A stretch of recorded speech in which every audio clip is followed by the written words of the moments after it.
Letter 14.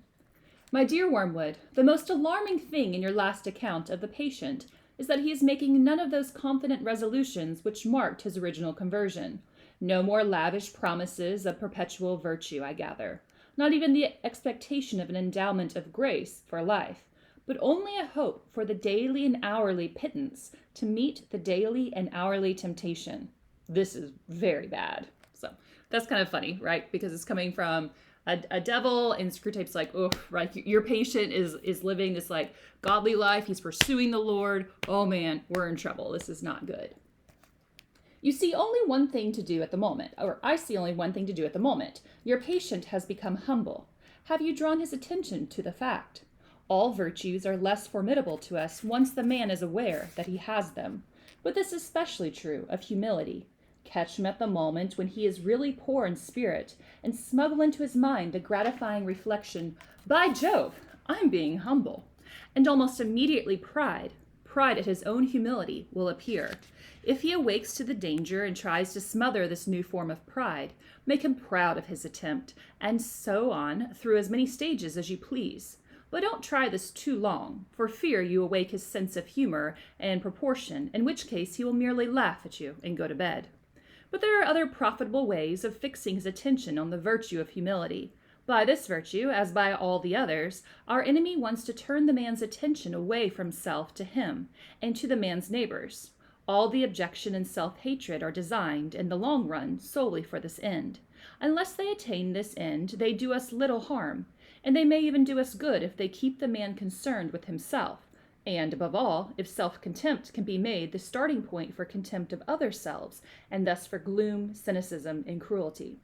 You must therefore conceal from the patient the true end of humility. Let him think of it not as self-forgetfulness, but as a certain type of opinion, namely a low opinion, of his own talents and character. Some talents, I gather, he really has. Fix in his mind the idea that humility consists in trying to believe those talents to be less valuable than he believes them to be. No doubt they are, in fact, less valuable than he believes, but that is not the point. The great thing is to make him value an opinion for some quality other than truth, thus introducing an element of dishonesty and make-believe into the heart of what the otherwise threatens to become a virtue. By this method, thousands of humans have been brought to think that humility means pretty women trying to believe they are ugly, and clever men trying to believe they are fools. And since what they are trying to believe may, in some cases, be manifest nonsense, they cannot succeed in believing it, and we have the chance of keeping their minds endlessly revolving on themselves in an effort to achieve the impossible. To anticipate the enemy's strategy, we must consider his aims.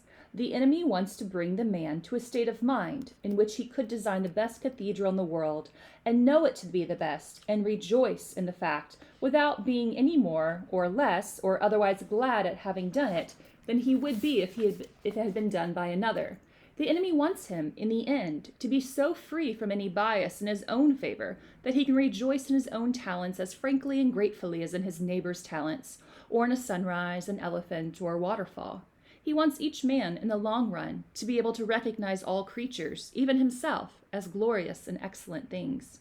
He wants to kill their animal self-love as soon as possible, but it is his long-term policy, I fear, to restore to them a new kind of self-love, a charity and gratitude for all selves, including their own. When they have really learned to love their neighbors as themselves, they will be allowed to love themselves as their neighbors. For we must never forget what is the most repellent and inexplicable trait in our enemy. He really loves the hairless bipeds he has created, and always gives back to them with his right hand what he has taken away with his left. So he addresses here this idea of humility and pride, right? And so pride, right, is when we think we've done something ourselves and, we are very boastful about it instead of giving glory to the Lord. But it's okay to feel accomplishment for what you've done, or feel happy for what you've done, right? I mean, if he has given you a talent and you're using that talent to glorify him, there's nothing wrong with that whatsoever. And so I think sometimes what Screwtape is saying here is, humility is good, but sometimes we think we can't show any happiness towards our accomplishments because we don't want to be seen as prideful. And that's not the case, right? You should be happy in what you have accomplished and in the talents God has given you. His whole effort, therefore, will be to get the man's mind off the subject of his own value altogether. He would rather the man thought himself a great architect or a great poet and then forget about it than he should spend much time and pains trying to think himself a bad one. Your efforts to instill either vainglory or false modesty into the patient will therefore be met from the enemy's side with the obvious reminder that a man is not usually called upon to have an opinion of his own talents at all, since he can very well go on improving them to the best of his ability without deciding on his own precise niche in the temple of fame. You must try to exclude this reminder from the patient's conscience at all costs. The enemy will also try to render real in the patient's mind a doctrine which they all profess but find it difficult to bring home to their feelings. The doctrine that they did not create themselves, that their talents were given them, and that they might as well be proud of the color of their hair. But always and by all methods, the enemy's aim will be to get the patient's mind off such questions, and yours will be to fix it on them. Even of his sins, the enemy does not want him to think too much. Once they are repented, the sooner the man turns his attention outward, the better the enemy is pleased. Your affectionate uncle, Screwtape.